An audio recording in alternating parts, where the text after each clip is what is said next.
Hello दोस्तों, मैं सुंदरकांड का पाठ करने जा रही हूँ। तो कैसा लगा कमेंट में ज़रूर बताइएगा, और अगर अच्छा लगे तो जय श्री राम ज़रूर लिखिएगा। जय श्री राम। मंगल भवन मंगल हारी, द्रबहु सुदशरथ अजीर बिहारी।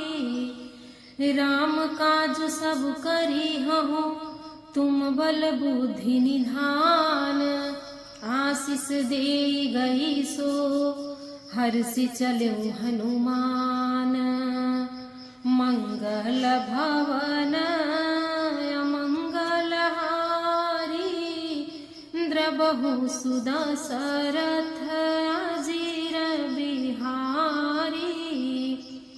निशिचरी एक सिंधु महु रहई, करी माया नभु के खग गहई।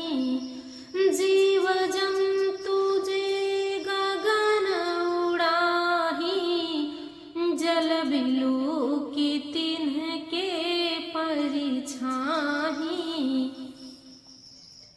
गहई छाह सक सोन उड़ाई, एहि विधि सदा गगन चर खाई।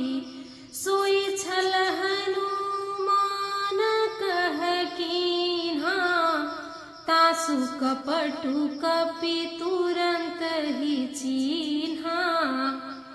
ताहि मारी मारुत सुत बीरा, बारिधि पार गयऊ मति धीरा। तहाँ जाई देखी बन शोभा, गुंजत चंचरी मधुलोभा। नाना तरु फल फूल सुहाए, खग मृग वृंद देखी मन भाए। शैल विशाल देखी एक आगे, तापर धाई चढ़े भय त्यागे।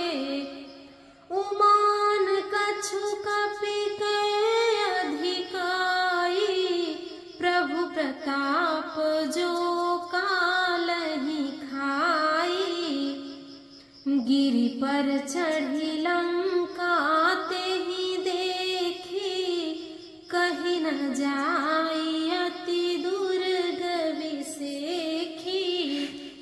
अति उतंग जल निधि चहु पासा, कनक कोट कर परम प्रकाशा। मंगल भवन मंगल हारी, द्रबहु सुदशरथ अजीर बिहारी। तुम श्री रामचंद्र जी का सब कार्य करोगे, क्योंकि तुम बल बुद्धि के भंडार हो। यह आशीर्वाद देकर वह चली गई। कौन? माता सुरसा। तब हनुमान जी हर्षित होकर चले।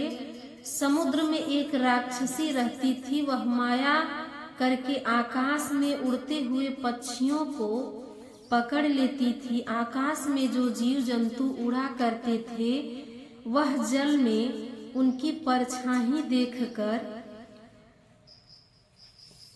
उस परछाई को पकड़ लेती थी, जिससे वे उड़ नहीं सकते थे और जल में गिरते पड़ते थे। इस प्रकार वह सदा आकाश में उड़ने वाले जीवों को खाया करती थी। उसने वही छल हनुमान जी के साथ भी किया। हनुमान जी ने तुरंत ही उसका कपट पहचान लिया। पवन पुत्र धीर बुद्धि वीर हनुमान जी उनको मारकर समुद्र के पार गए। वहां जाकर उन्होंने उनकी शोभा देखी।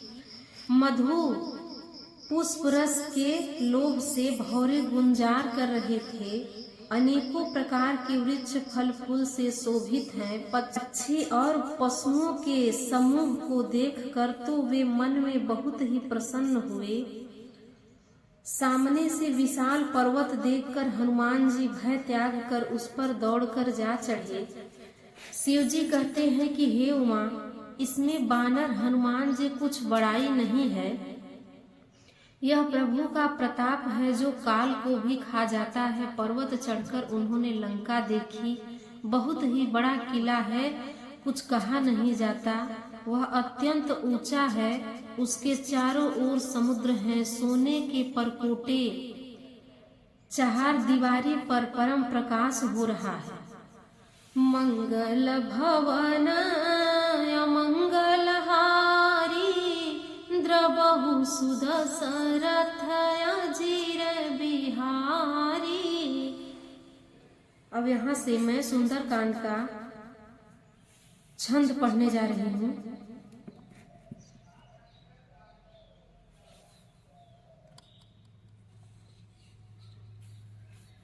कनक कोट विचित्र मणिकृत सुंदरायतना घना चहुहट हट सुभट विधि चारुपुर बहुविधि बना। गजबाजी खाचर निकर पदचर रथ बरूथ निकूगन बहुरूप निशिचर जूथ अति बल सेन बरनत नहीं बने। हाँ सेन बरनत नहीं बने। बन बाग उपवन बाटिका सरकूप बापी सोहही। नर नाग सुर गांधर्व कन्या रूप मुनि मन मोहही। कहुमाल देह विशाल शैल समान अति बल गर्जही। नाना अखारिन भिरहि बहुविधि एकन तरजही। करि जतन भट कोटिन विकट तन नगर चहु दिशि राछहि।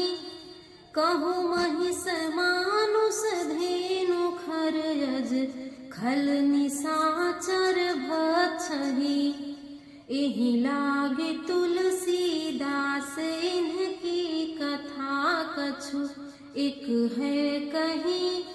रघुवीर सर तीरथ शरीर त्यागी गति पै सही।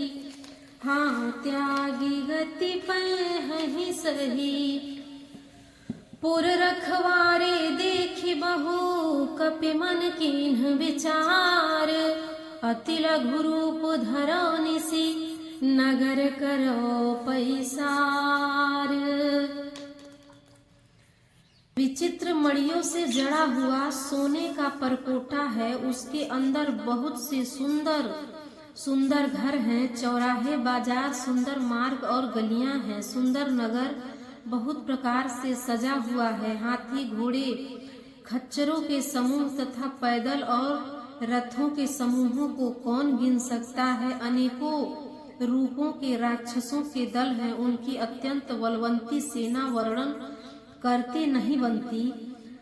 वन बाग उपवन बगीचे फुलवाड़ी तालाब कुएं और बावलियां सुशोभित हैं। मनुष्य नाग देवताओं और गंधर्वों की कन्याएं अपने सौंदर्य से मुनियों के भी मन को मोह लेती हैं। कहीं पर्वतों के समान विशाल शरीर वाले बड़े ही बलवान मल पहलवान गरज रहे हैं। वे अनेकों अखाड़ों में बहुत प्रकार से भिड़ते हुए एक दूसरे को ललकारते हैं। भयंकर शरीर वाले करोड़ों योद्धा यत्न करके बड़ी सावधानी से नगर की चारों दिशाओं में सब ओर से रखवाली करते हैं। कहीं दुष्ट राक्षस भैंसों मनुष्यों गायों गधों और बकरों को खा रहे हैं। तुलसीदास ने इनकी कथा इसलिए कुछ थोड़ी सी कही है कि ये निश्चय ही श्री रामचंद्र जी के बाण स्वरूपी तीर्थ में शरीरों को त्याग कर परम गति पावेंगे। नगर के बहुसंख्य रखवालों को देखकर हनुमान जी ने मन में विचार किया कि अत्यंत छोटा सा स्वरूप धारण करके रात के समय नगर में प्रवेश करेगा। मंगल भवन मंगलहारी द्रवहु सुदशरथ अजीर बिहारी। तो इसके आगे की कथा मैं अपने अगले वीडियो में कहूँगी। तब तक के लिए जय श्री राम, जय हनुमान।